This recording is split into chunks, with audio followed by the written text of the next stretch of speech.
Thanks to all of you for coming today. So yes, I'm going to talk about biased algorithms and let the fight begin. And I want to say that it's not even a fight. It's actually a challenge that we have to tackle all together. And you're going to understand why. And I'm going to introduce to you what is a bias, and you will understand why you have, all of you here, a role to play in this game. So let the fight begin. So I don't know if you remember, actually it was this past October 2017, there was an article in MIT Tech Review that was very interesting from the leader of AI at Google, who is now at Apple since recently. And he was saying exactly that forget killer robots, bias is the real AI danger. What he means by that is that when we talk about AI, we always talk about killer robots, the loss of jobs. And don't get me wrong, we're going to lose like dozens of millions of jobs. But the reality is that those jobs are going to change. The real danger is not the killer robots or the job that we're going to lose. It's actually the bias. And I'm going to explain you why. But I thought it was very interesting to go back to this article because since then, we talk more and more about that. And we, as scientists and developers, we know what it is because we've been struggling with that for many years. So first, let's learn from the past. So I'm going to give you a few examples of what we call technology discrimination. So the idea is the following. There are biases. We all have biases, obviously, because we are human, OK? And so we have stereotypes, we have unspoken thoughts, this kind of thing. And so when you develop a tool, you actually introduce those biases into the tool that you create, into the data that you pick, that you choose to collect and analyze. And those biases will go through the entire process of algorithm writing implementation, as well as use, and eventually to lead to what we call technology discrimination. So I'm going to show you a few examples so you can see what I mean by that. So who knows this person? Who knows her? No one? OK. Joy Borami actually was a student at MIT at the Media Lab. She was doing research at that time. And for her research studies, she had to use a facial recognition tool, application, software. She used the one, and she was very surprised because the tool, it was only a couple of years ago, by the way, the tool was not recognizing her face.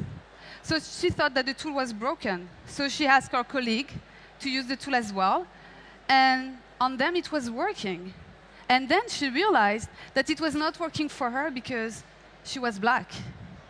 So believe me or not, but the tool, the algorithm that was developed at that time for facial recognition was not working on black skin. This is technology discrimination. You discriminate a part of the population from the use of a tool, of a technology discrimination. And so you can ask me why. Why this happened? Well, there are many reasons.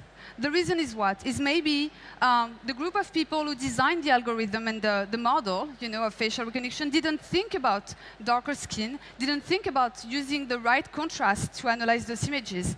The second idea is maybe the data that they chose for the machine learning process was actually only learning from images of people with what face. So when I say that, I don't blame anyone. Don't get me wrong. It's not developers or scientists' fault. It's everyone's fault. From the person who has the idea of a tool, the person who's developing the tool, the manager, the person who sells the tool, the person who markets the tool, and the end user. So we all have responsibilities toward the tool that we develop in our society. Another example that I love to give. Do you know that tool? Do you have it? Health? You all use it? Maybe not? I'm not using it, but yes? OK. So Health is an app, actually, that you have on your iPhone, Apple app. And you can do amazing things with this app. You can record the number of steps, what you ate during the day, what you eat, what you drink, your exercise, heartbeat, everything. But in the first version of the tool, you could not record your menstruation date. And you can tell me the impact on that was huge on media, especially tech media, because they know what it means. It means that we forgot about women. Then you can ask me why. Well, maybe because it's a group of men, and I don't blame them when I say that. Because if you put a group of women designing a tool, we might miss something about men's needs. So it's, So my point here is that it can happen to anyone at any time for any tool. And this is really the thing that you need to think about. So how to fight against those biased algorithms? There are different things that I want to emphasize here. First, you need all to understand how it works, meaning that Don't blame the algorithm, by the way, because I see that all the time. Don't blame technologies. We blame us, all of us, as a society.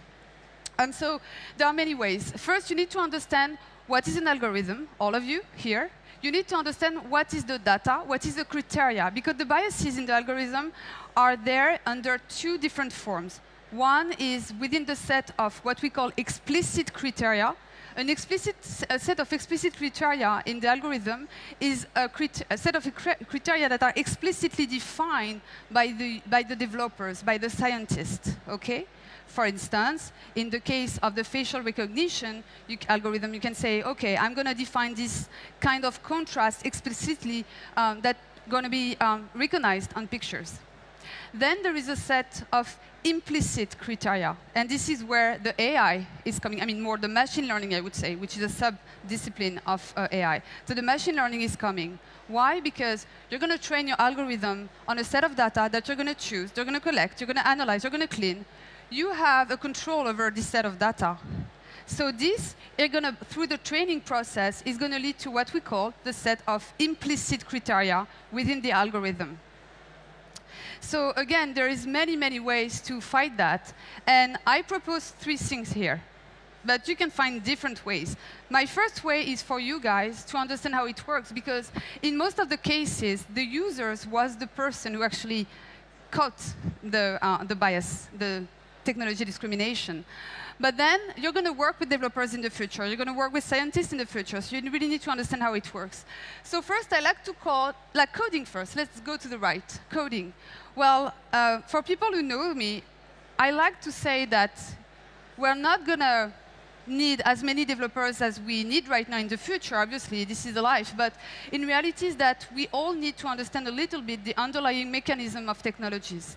And learning how to code is one of the ways to actually understand the mechanism, to understand how it works, to understand the semantic, to understand how you collect data, how you analyze data. What is the bias? What is an explicit criteria bias? What is a bias in the implicit criterion? Then something that I really believe in is open data. So my point is, and I understand the in and out, and I understand that there is challenges behind that, but the idea is the following. The issue that we have with the data right now is that there might be biases in the data that we collect to actually train our algorithm. Why? Because we have a control. We decide which data we use. Why don't we say that we're going to develop open data platform in which we're going to don't have control over the data, over the source of the data. And as an example, among others, the New York City actually has an amazing open platform data in which actually they could actually improve their infrastructure. They could improve how the city is working based on that, because they had an almost entirely unbiased set of data from the citizens of the New York City. And finally, which is the most obvious maybe, is diversity. When I say that, is that within the group of people who are not only developing the tool, but also thinking about the tool, selling the tool, marketing the tool, we need diversity. Diversity, and not perfect one, which is kind of hard and maybe naive to think about. But at least we should reach a diversity that's an example. You know, I like to say code by example. And so diversity is many things. It's like the culture, skin color, the social origins, the language, sexual orientation, gender, so many things. Age, please, so important, so many things. And again, you don't need to have a perfect representation, but at least you can find people around you and find people with who you can actually talk and have a more critical sense on what you develop.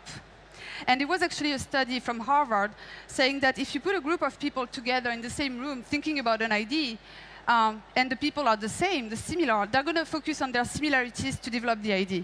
If you put people different, they're going to think about their differences as well as other possible differences. So it's really open-minded. And about diversity, I'm very proud actually to show you the Microsoft AI promotion that is here today. So, I mean, I'm very honored actually to be like the kind of godmother, I don't know how to say, of this promotion this year. And I'm very proud of them because to me, this is the future.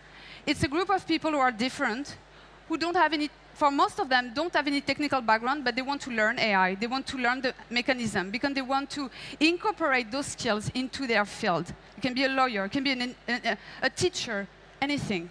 You need to understand the underlying mechanism of AI and algorithms. So I'm very proud of you guys.